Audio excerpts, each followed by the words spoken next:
여러분, 죄 죽이기에 대해서 이것은 청교도 정신에 기초한 것입니다. 그 당시에는 하나님 나라 복음에 대한 그 계시가 없었을 때입니다. 그렇기 때문에 모든 삶의 주체가 나였어요. 나.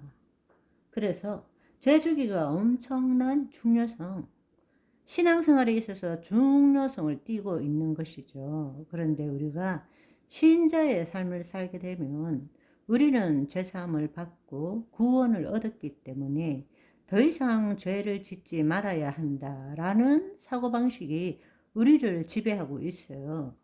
우리는 죄사함을 받았고 구원을 얻었기 때문에 더 이상 죄 짓는 삶을 살지 말아야 한다. 그런데 문제는 내가 죄 짓지 않는 삶을 살아야 한다는 것입니다. 결국 그 말은 여전히 우리는 수치심, 두려움, 죄책감에 기초한 부정적인 인간론을 바탕을 두고 있다는 것입니다.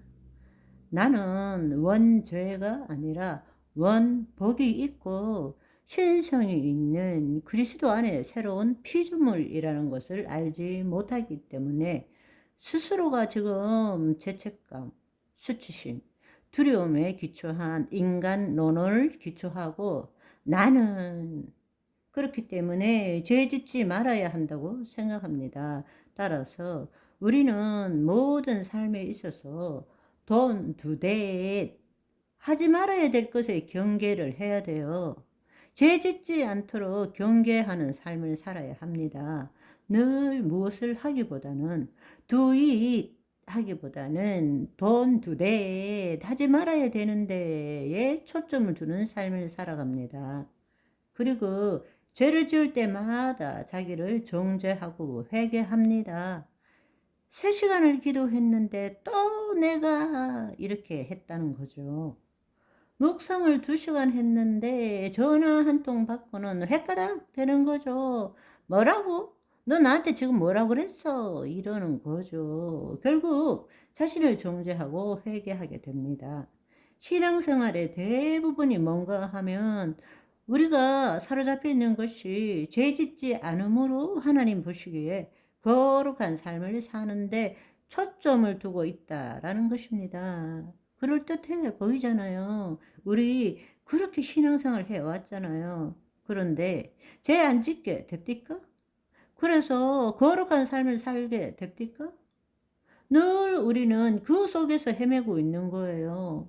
빛 가운데 나오지를 못해요. 늘 어두움 속에서 그냥 이것 빼내면 저것이 또 나오고 저것 빼내면 이것이. 그러나 여러분, 빛이 임하면 어둠이 물러갑니다. 아멘. 여러분, 우리 존재가 새롭게 되지 않는데 어떻게 죄 안 짓고 살 수 있다라고 믿고 있습니까? 한번 생각해 보세요. 죄 짓는 존재이기 때문에 죄를 짓지 말라고 율법을 준 것이 아니잖아요.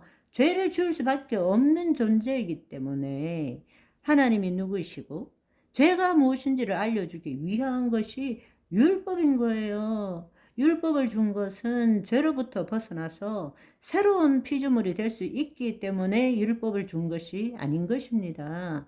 죄를 짓고 있기 때문에 죄가 무엇인지를 알도록 하기 위해서. 그러면 죄 짓는 사람은 죄의 삭은 사망이기 때문에 모든 사람이 죽어야 됨에도 불구하고 하나님은 은혜를 포기하지 않으시고 제사 제도를 만든 것입니다. 하늘의 참 성소의 모형과 그림자인 제사 제도를 준 거잖아요. 언제까지? 예수님이 오실 때까지. 아멘. 그런데 어떻게 스스로가 죄를 안 짓고 살 수 있다고 믿습니까? 우리가 구원을 얻었다라는 것은 거짓자로부터 벗어나서 그리스도 안에 새로운 피조물이 되었기 때문에 하나님의 의를 나타내고 죄에 대하여 죽은 자로 사는 것인데, 거짓자로 우리가 구원을 얻었음에도 불구하고 자신이 누구인 줄 모르고 제사함 받고 구원을 얻었기 때문에 이제는 내가 죄를 짓지 않고 살겠다고 말한다는 것이 너무나 모순적인 것입니다. 무슨 말인지 이해되시죠?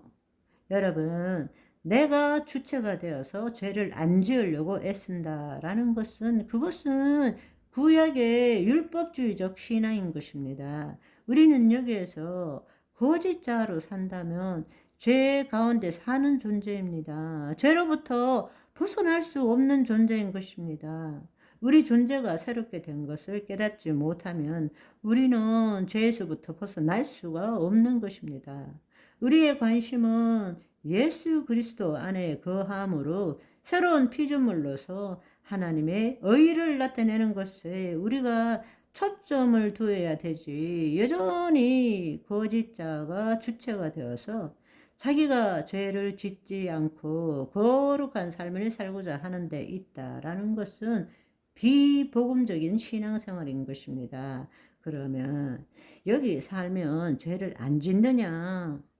죄 짓습니다. 죄 지어요. 그런데 그리스도 안에 있는 나라는 존재는 죄를 안 짓습니다. 죄를 지을 수 없는 존재입니다. 우리 몸이 죄를 짓는 거죠. 그래서 우리 안에 누가 계신다고요? 예수 그리스도, 예수 그리스도 안에 죄사함을 얻는 것입니다. 내가 죄를 안 지으려고 애쓰는 것이 아니라 내 본질은 죄를 지을 수 없는 존재이고, 그럼에도 불구하고 내 몸은 죄를 짓기 때문에 예수 그리스도 안에서 죄 사함을 받는 거예요. 그것이 은혜라는 이야기입니다. 아멘. 바로 이거를 사도 바울이 깨달은 거예요. 로마서 7장 25절을 보시면 우리 주 예수 그리스도 말미암아 하나님께 감사하리로다. 내 자신이 마음으로는 하나님의 법을, 육신으로는 죄의 법을 섬기노라. 무슨 말입니까? 그 전만 해도 오호라 나는 공고한 자로다 했는데 이제 자기가 누구인지를 알고 있다는 것입니다. 오늘 또 우리는 그리스도 안에 새로운 존재가 된 것을 알고 하나님의 의를 나타내시는 하루가 되시기를 소망합니다. 바이바이.